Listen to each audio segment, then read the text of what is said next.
네, 여러분 안녕하십니까. 바로 온 TV 옴부즈맨의 김승재입니다. 지난주도 연합뉴스 TV에선 다양한 뉴스들을 발빠르게 보도해드린 바 있는데요. 먼저 한 주간의 주요 뉴스부터 만나보시겠습니다.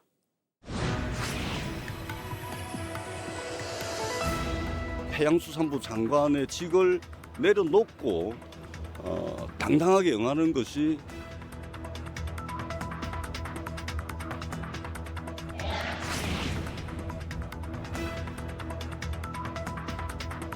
피해자들에게 보상만 하지 말고 이 산해권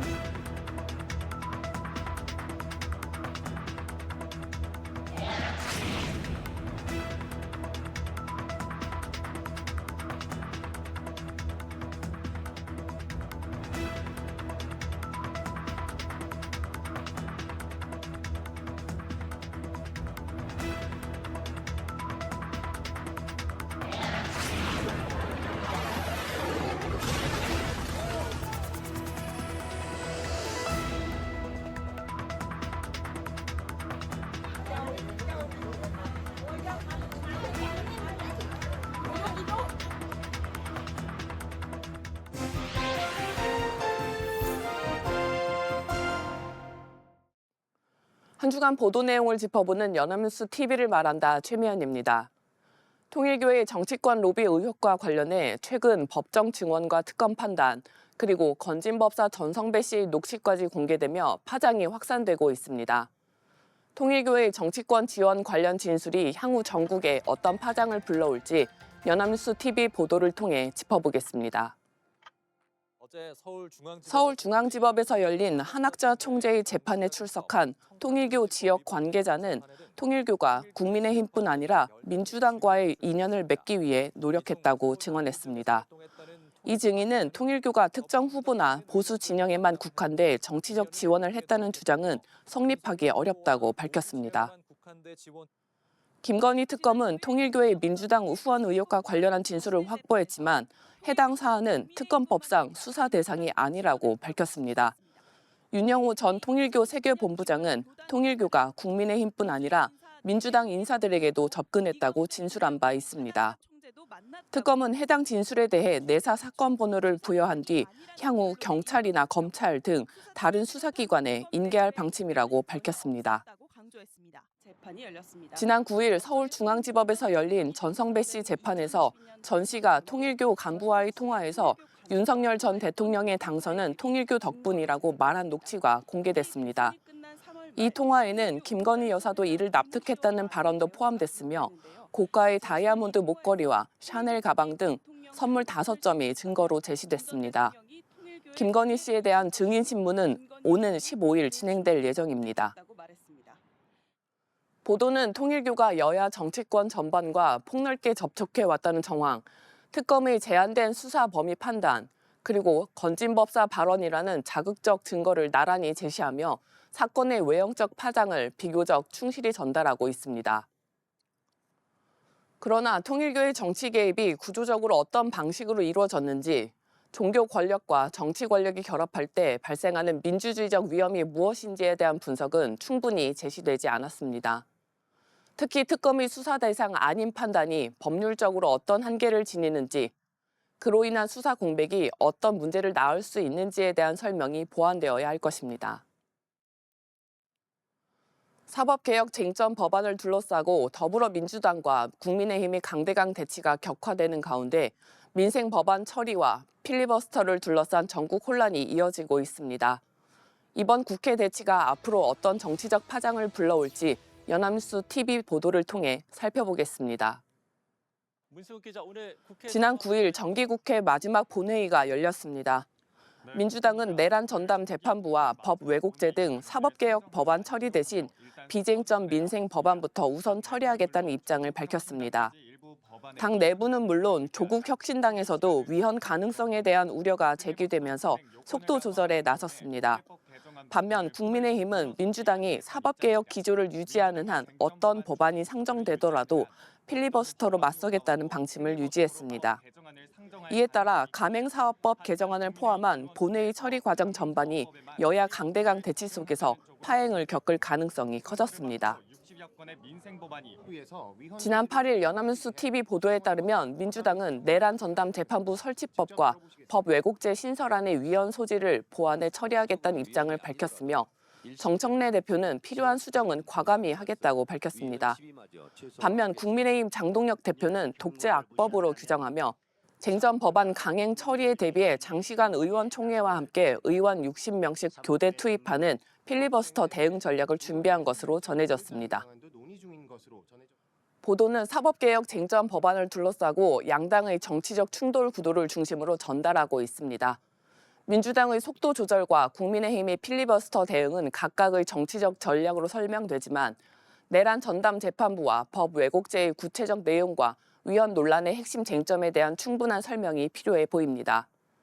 사법개혁이 헌법 질서와 시민의 기본권에 직결된 사안인 만큼 향후 보도는 정당 간 공방을 넘어 법안의 실질적 영향과 구조적 쟁점을 중심으로 한 심층 분석으로 나아가야 할 것입니다.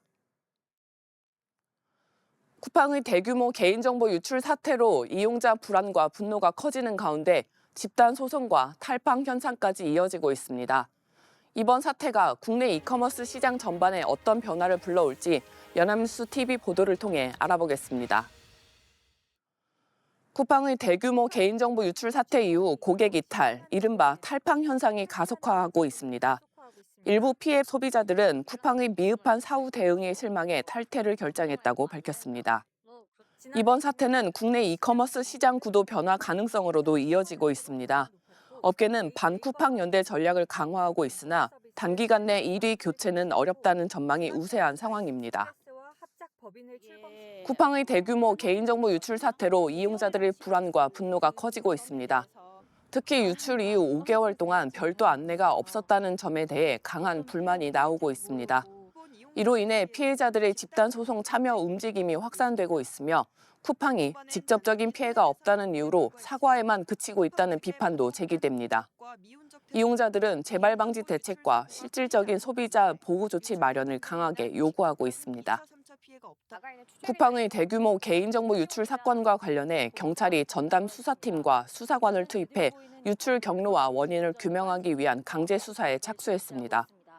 앞서 쿠팡은 고객 3,370만 명의 이메일, 전화번호, 주소 등 개인정보 유출 사실을 인정했으며 공동현관 비밀번호 등 일부 주문 정보도 함께 노출된 것으로 알려졌습니다.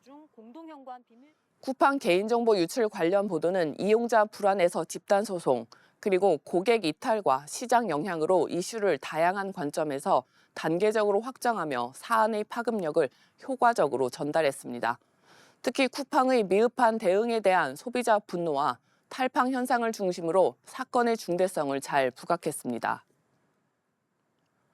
다만 안일하게 대응하고 있는 기업에 대한 법적 책임, 제도적 대응에 대한 설명은 다소 부족하다는 한계도 드러납니다. 향후 보도에서는 개인정보보호법 위반 여부를 중심으로 경영진의 실제 법적 책임 가능성을 보다 구체적으로 검증할 필요가 있습니다. 또한 재발 방지 대책의 실효성과 정부, 감독기관의 제도적 대응까지 함께 점검하는 구조적 보도가 이어져야 할 것으로 보입니다. 중국과 미국이 북한 비핵화 문제에서 한 발 물러서는 듯한 기류를 보이는 가운데 우리 정부는 남북 대화 재개와 평화 공존 프로세스 추진에 나서겠다는 입장입니다. 국제정세 변화 속에서 북한을 둘러싼 외교 안보 전략의 방향을 연합뉴스 TV 보도를 통해 살펴봅니다. 연합뉴스 TV 보도에 따르면 중국이 새로 발표한 군축백서에서 한반도 비핵화 문구를 삭제하고 정치적 해결과 평화 안정만을 강조했습니다. 이를 두고 북한의 핵 보유를 사실상 용인하는 신호라는 해석이 나옵니다. 여기에 미국의 새 국가안보 전략에서도 북한 관련 언급이 빠지면서 동북아 안보 불확실성이 확대되고 있으며 중국의 대만, 일본 압박 강화가 한반도와 대만을 둘러싼 지역 안보 구도에 파장을 줄 가능성이 제기됩니다. 한편 정부는 내년부터 한반도 평화 공존 프로세스를 본격화하고 남북 대화 재개를 추진하겠다는 입장입니다. 다만 한미연합훈련 조정은 직접 검토하지 않고 있다고 선을 그었으며 대북 유화 조치에도 불구하고 북한의 반응은 여전히 냉담한 상황입니다. 정부는 한미, 한일, 한중 관계 개선을 위해 남북 대화를 시도하겠다는 방침을 밝히고 있습니다. 무력화하겠다고. 보도는 북한 핵을 둘러싼 국제질서 이탈 조짐과 한국 정부의 대화 복원 시도를 병렬적으로 보여주었다는 점에서 의미가 큽니다. 그러나 이 둘이 서로 충돌하는 구조적 딜레마, 즉 국제사회는 북한을 관리 대상으로 옮기고 있는데 한국은 여전히 비핵화와 대화를 추진하는 상황이라는 핵심 문제를 충분히 다루지 못하고 있다는 한계가 지적될 수 있습니다. 앞으로의 보도는 정책 발표나 외교 발언을 그대로 전하는 데서 나아가 한국이 미, 중북 사이에서 어떤 선택을 요구받고 있는지 구조적으로 짚어주는 분석 보도로 발전할 필요가 있습니다. 지금까지 연합뉴스 TV 시청자 평가였습니다.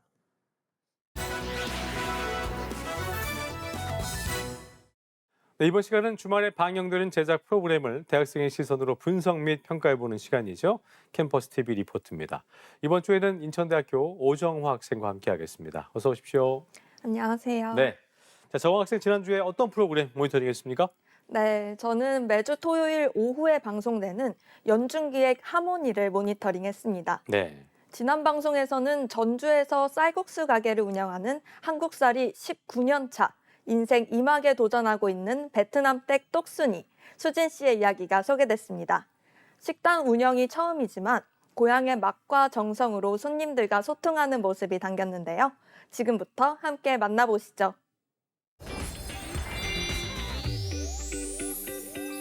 방송은 전주의 소문난 똑순이, 베트남에서 온 황수진 씨를 보여주며 시작합니다. 365일 활기가 넘치는 오늘의 주인공은 한국살이 19년 차. 누구보다 뜨거운 인생 2막을 보내고 있다죠. 안녕하세요. 저는 베트남에서 온 황수진이라고 합니다. 전주시에서 여러 가지 활동하고 있어요. 다문화 강사로 활동하고 이중언어 강사로 전주시 평화동에서도 베트남 쌀국수도 운영하고 있어요. 아이들을 다 키워내고 이젠 오롯이 나를 위한 도전을 시작한 베트남댁 수진 씨. 그녀의 인생 2막을 가장 응원하는 사람은 바로 남편 금석 씨입니다. 믿음직한 내편 금석 씨가 있어 낯선 한국살이도 외롭지 않다는데요. 추운 겨울 따뜻한 온기를 나누며 수진 씨의 맛있고 멋있는 인생 이야기 지금 시작합니다.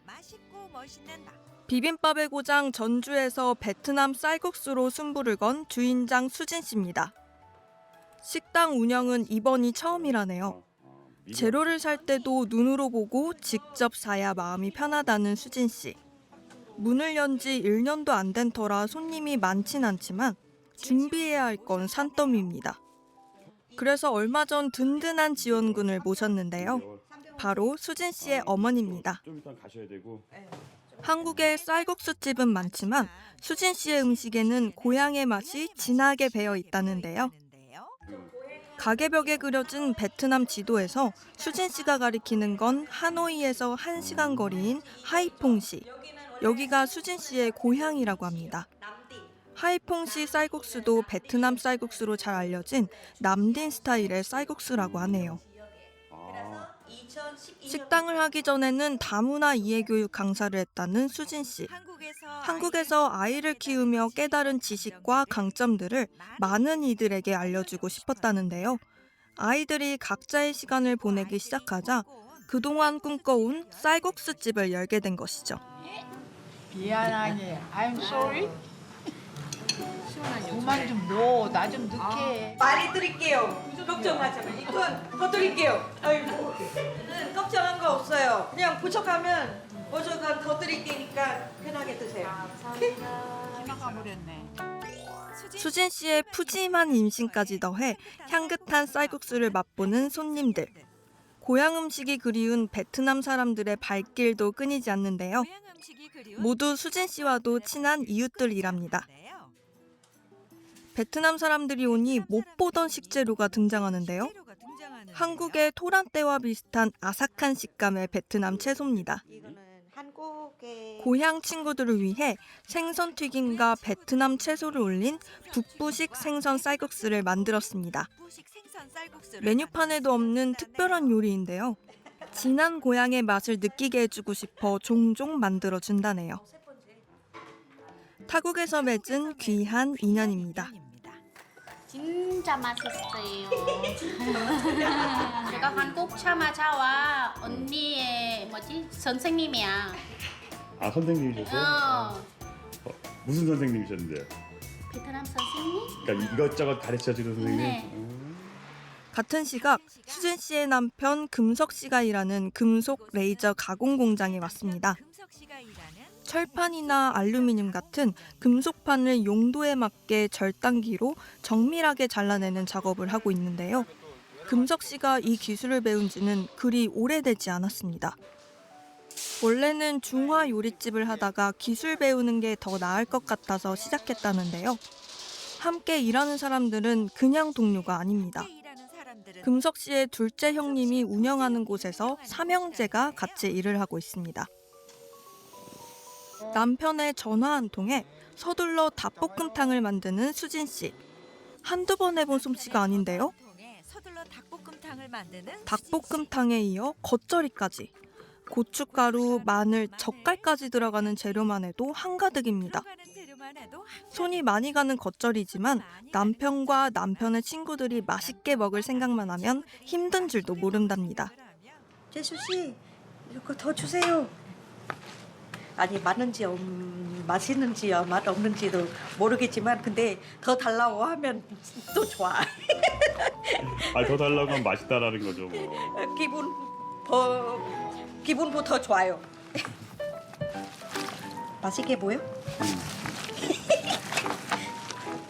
한국 며느리 이렇게 제대로 배워야죠. 시어머니가 하는 걸 옆에서 보고 배웠다고 합니다. 아삭한 식감이 화면으로도 느껴지는데요. 보기만 해도 군침이 돕니다. 우와, 어느덧 닭볶음탕도 모양새를 갖췄네요. 음식 준비하랴, 손님 받으랴, 혼자 고군분투하는 수진 씨. 다음 이야기에서는 금석 씨의 쉽지 않은 외조를 예고하며 방송은 마무리됩니다. 자, 모니터링 내용 잘 봤습니다. 정화 학생 이번 연중계 하모니 보면서 어떤 점이 가장 인상 깊었습니까? 네, 제가 가장 인상 깊게 본 장면은 베트남에서 온 수진 씨가 손이 많이 가는 겉절이를 뚝딱 만들어내던 순간이었습니다. 그랬군요. 남편과 남편의 친구들이 맛있게 먹을 거라는 생각 하나로 힘든 것도 있고 오히려 즐거운 표정이 참 따뜻하게 느껴졌는데요. 그 모습을 보며 거창한 말이나 큰 이벤트보다 사랑은 이렇게 작은 손길과 일상의 수고 속에서 더 선명하게 드러난다는 걸 깨달았습니다. 또 다문화 강사, 이중 언어 강사, 쌀국수집 사장까지 인생 2막을 바쁘게 시작하는 수진 씨의 다음 이야기도 정말 기대됩니다. 그렇네요. 다음 이야기 저도 기대해 보겠습니다. 지금까지 인천대학교 오정화 학생이었습니다. 수고했습니다. 감사합니다.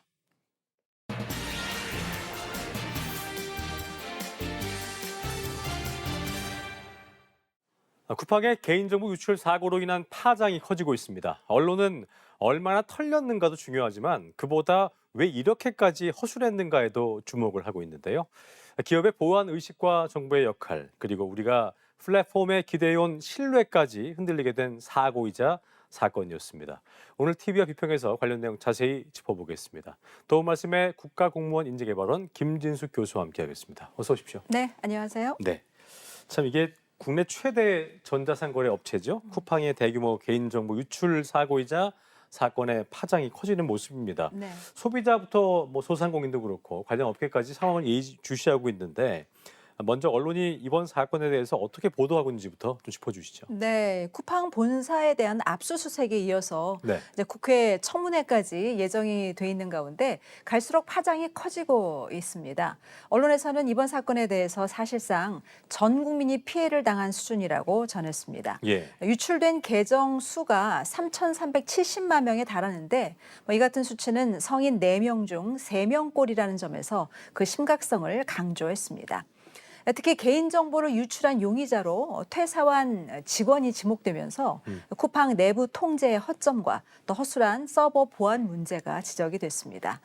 고객 정보는 쌓여가는데 내부 보안은 낙제점이라면서 실질적 성과에만 집중한 기업이 빠르게 성장은 했지만 단순히 투자액을 늘린다고 해서 기업 내부에 숨어 있는 문제가 완전히 사라지는 게 아니라는 것을 역설적으로 보여주는 사례라고 진단했습니다. 네.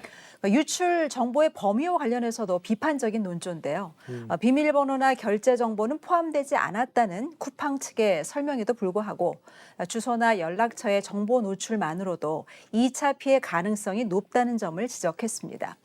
실제로 사건 직후부터 쿠팡을 사칭한 피싱 또 스미싱 시도가 있었다는 보도가 이어지면서 소비자들의 불안감이 빠르게 현실화되고 있다고 전했습니다.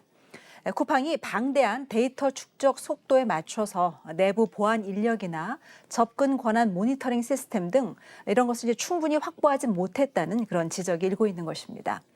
언론은 이번 사태를 단순한 보안 사고가 아니라 기업의 개인정보 관리 체계와 책임의식 부재 그리고 대기업 플랫폼에 의존하는 구조의 위험성을 드러냈다고 지적했습니다. 네. 이 같은 구조적 문제에 대한 근본적인 검토와 또 제도적 보완이 필요하고 또 기업뿐만 아니라 정부와 개인 등 사회 전체의 보안 인식과 시스템을 개선해야 한다라고 강조했습니다. 그렇군요. 이게 참 석연치 않은 유출 경위도 그렇고 여기에다가 쿠팡 측의 안일한 대응까지 모두 언론의 문매를 맡고 있는 상황인데요. 네. 이와 관련된 보도 내용도 좀 정리를 해볼까요? 네, 실제로 이제 쿠팡의 개인정보 유출 사고 이후에 예. 쿠팡의 이용자 수가 감소세로 돌아섰다고 하죠. 그렇군요. 일명 이제 탈팡이라고 하던데 이런 결과는 사태의 중대성을 인지하지 못하고 무성의한 대응으로 일관한 것이 더 큰 문제점으로 지적됐습니다. 그렇군요. 2차 피해 우려가 큰 상황에서 쿠팡은 사칭 문자에 주의하라는 수준의 공지만 했고 특히 이제 보도 초기에 쿠팡 측이 유출을 노출로 표현한 것이 논란이 되기도 했습니다. 이러한 표현은 사건의 심각성을 흘릴 수 있고 또 단순한 실수를 넘어서 책임 회피 시도로 보인다는 지적입니다. 예. 쿠팡을 대상으로 한 국내 이용자들의 단체 소송도 본격화되고 있는데요. 여기에 더해서 쿠팡 본사를 상대로 한 미국 내 집단 소송까지 추진되고 있어서 파장은 더 커지는 모양새입니다. 쿠팡이 대관 로비에만 매달리면서 고객의 정보 보호나 또 직원들의 노동 환경 관리에는 무책임하게 일관했다는 비판도 예. 함께 거론되고 있는 상황입니다. 예. 언론에서는 사고 그 자체보다 사태를 수습하는 과정에서 드러난 쿠팡의 안일한 대응이 신뢰의 붕괴를 자초했다고 지적했습니다. 정보 유출과 관련해서 고객들에게 알리는 온라인 안내문 링크에 광고성 문구가 함께 노출되거나 또 이제 비용의 부담을 줄이려고 개인정보 유출 배상 보험을 최소한으로 가입한 것 같은 이런 허술한 조치가 속속 드러나고 있기 때문입니다. 그렇군요. 언론사의 사설을 좀 들여다보겠습니다. 우선 동아일보는 경영진이 대관 로비에 주력하는 동안 개인정보 유출은 반복됐다면서 최근 5년 동안 4차례 개인정보가 유출됐는데 모두 외부 해킹이 아니라 시스템 오류 같은 내부에서 시작된 것이었다고 전했습니다. 예. 고객 정보 보호와 근로자의 건강 관리, 합당한 보상 등은 정상적인 기업이라면 작은 빈틈도 있어서는 안 될 기본 중의 기본인데 이런 데는 소홀히 하면서 사고가 나면 정치권에 쫓아가 수습하려는 행태는 결코 용납할 수 없다라고 강하게 비판했습니다. 예. 국민일보는 쿠팡의 징벌적 과징금과 손해배상을 이번에는 반드시 부과해야 한다고 강조했습니다. 지난해 김범석 의장이 주식을 처분해서 5천억 원을 현금화하며 상당액을 기부한 곳이 미국의 자선단체였다고 지적하면서 사회적 책임은 미국에서 하고 한국에서 국회가 불러도 가지 않는 그런 기업인이라고 비판했습니다. 그랬군요. 자, 이런 이유들로 정부는 고강도의 제재를 예고하고는 있습니다만 사실 쿠팡의 정보 유출 사고 이번만이 처음은 아니었다고 하더라고요. 네. 또 쿠팡뿐 아니라 이전에 SK나 KT 같은 주요 기업들의 보안 사고도 끊이지 않고 있는 상황인데 네. 언론들은 이 문제를 어떻게 좀 바라보고 있습니까? 네. 대다수의 언론에서는 이번 사고를 기술적인 사고를 넘어서 어떤 사회적, 경제적 신뢰의 위기로 보고 있는 것 같습니다. 그렇군요. 따라서 기업 혼자 단번에 해결할 문제가 아니고 규제나 거버넌스, 또 기업 문화, 국가의 역량을 동시에 개선해야 한다는 체계적 전환이 요구된다는 점을 강조하고 있습니다. 예. 조선일보는 개인정보 유출이 연간 6,300만 건이라면서 이는 국민의 숫자보다 많은 정보가 털려서 한 사람이 많게는 두세 번씩 사이버 공간에서 개인정보가 유출됐다고 전했습니다. 더 큰 문제는 털린 정보들이 해커의 손에서 결합될 때인데 예를 들어서 A 사이트의 비밀번호와 B 사이트의 주소, 또 C 사이트의 카드 번호가 합쳐지면 피싱을 넘는 금융사고까지 우려된다고 덧붙였습니다. 예. 정부는 이번 사태를 계기로 정보 유출을 태풍이나 지진 같은 국가 재난으로 규정하고 대응 패러다임을 완전히 바꿔야 한다면서 범정부 차원에서 개인정보 침해 대응 컨트롤 타워의 가동도 필요하다고 전했습니다. 예. 지금 기업들에게는 보안 강화 이 비용보다 뚫렸을 경우에 과징금이 더 싸다는 그런 인식이 있는데 이러한 의식을 개선하기 위한 징벌적 손해배상 제도의 검토가 필요하다고 지적했습니다. 예. 경향신문도 네로라는 기업들의 이딴 해킹과 정보 유출 사고로 기업에 대한 소비자의 불신이 위험 수위를 넘어선 지 이미 오래라고 전하면서 기업들의 정보 보호 불감증과 또 정부의 인증제도 운영에 허술함이 묵과할 수 없는 상황이라고 진단했습니다. 예. 특히 정부 인증 기업의 이제 과징금을 50% 감면해 주는 것이 솜방망이의 처벌을 어떤 방패로 활용하는 건 아닌지 점검해야 한다라고 전했습니다. 그렇군요. 정부가 AI 강국 도약을 위해서 투자와 제도 개선에 나서고는 있지만 개인정보 관리와 보안이 허술하다면 사상 누각에 불과하다면서 사고를 낸 기업을 일벌백계 하고 정보 인증 제도 개선에 속도를 내야 한다라고 강조했습니다. 그랬군요. 자, 무엇보다 이번 사건 사고로 가장 불안해하고 피해를 입는 건 참 네. 아이러니하게도 지금의 그들을 있게 해준 이용자들일 겁니다. 네. 이용자들이 실제로 도움이 될 정보도 무엇보다 좀 필요할 텐데 관련해서 어떤 보도가 있었습니까? 예, 이런 사고가 터지면 이용자들에게 가장 필요한 정보는 지금 당장 뭘 해야 하는 거 아니겠습니까? 그렇습니다. 예. 저도 이제 비슷한 이런 유출 사고를 많이 겪다 보니까 사실 비밀번호 바꾸는 것도 조금 번거로워서요. 그냥 있었는데 한 방송에서 비밀번호조차 바꾸지 않는 이용자는 이제 게으른 거다. 예, 이렇게 주의를 주길래 바로 비번을 바꿨는데요. 저도 그래서 바꿨습니다. 예, 예. 언론이 이제 경각심을 일깨우는 역할을 했다고 봅니다. 맞아요. 언론에서는 이번 쿠팡 사태가 개인정보 보호 위반으로 역대 최대 과징금 처분을 받았던 SK텔레콤 사고보다 규모가 더 크다는 점에서 예. 고객 스스로 전화나 문자 메시지에 현혹되지 않도록 조심해야 한다는 점을 강조했습니다. 특히 이제 악성 인터넷 주소의 클릭을 유도하는 경우가 이제 가장 큰 문제인데요. 그렇습니다. 예를 들어서 쿠팡 해킹과 관련한 긴급 업데이트라든가 예. 또 피해 보상 신청, 환불 안내 문자 이런 것들을 보내서 피싱 사이트를 검색하게 한 다음에 사용자 접속을 유도하는 이런 식입니다. 예. 중요한 것은 정부기관과 금융회사는 전화나 문자를 통해서 앱 설치를 요구하지 않기 때문에 앱 설치를 요구하는 문자는 일단 의심해야 한다고 전했습니다. 언론이 권고하는 행동 지침이 이렇게 중요한 이유는 누군가 유출된 정보를 이용해서 2차 피해를 낼 수 있기 때문인데요. 맞습니다. 구체적 대응 방법을 제시하는 보도는 네. 더 큰 피해를 막아서 사회적 비용을 줄이는 데 기여할 수 있다고 봅니다. 그렇겠네요. 자, 잊을만 하면 참 반복되고 있는 개인정보 유출 사고, 여기에 땜질식 처방만 되풀이되는 데에는 말씀하신 것처럼 언론의 책임도 분명 있어 보이는데요. 끝으로 앞서도 잠시 짚어드렸습니다만 언론이 해야 할 역할이 중요해 보입니다. 네. 한 말씀 듣고 마무리하겠습니다. 네, 이런 개인정보 유출 사고가 발생하면 사실 기업들이 대처하는 양상도 좀 비슷한 것 같습니다. 예. 일단 사고 초기에는 해명이 불분명하거나 좀 축소하려는 경향이 있죠. 따라서 언론은 사실 검증에 있어서 보다 좀 기술적이고 전문적인 검토와 또 이를 뒷받침할 근거를 제시해야 할 것입니다. 고객들의 피해는 없다. 또 결제 정보는 안전하다와 같은 기업의 설명을 그대로 받아쓰지 않아야 하는 이유입니다. 맞습니다. 또 비슷한 사고가 반복되는 이유가 어디에 있는지, 규제의 환경이나 법적인 제도의 문제점은 없는지, 또 기업이 사후 대책을 철저하게 이행하고 있는지 후속 보도가 이어져야 할 것 같습니다. 예. 개인정보 유출 사고가 반복되는 이유 중 하나는 언론이 구조적 문제를 끝까지 추적하지 않고 단발 사고의 하나로 보도하는 관행도 있지 않을까 싶은데요. 예.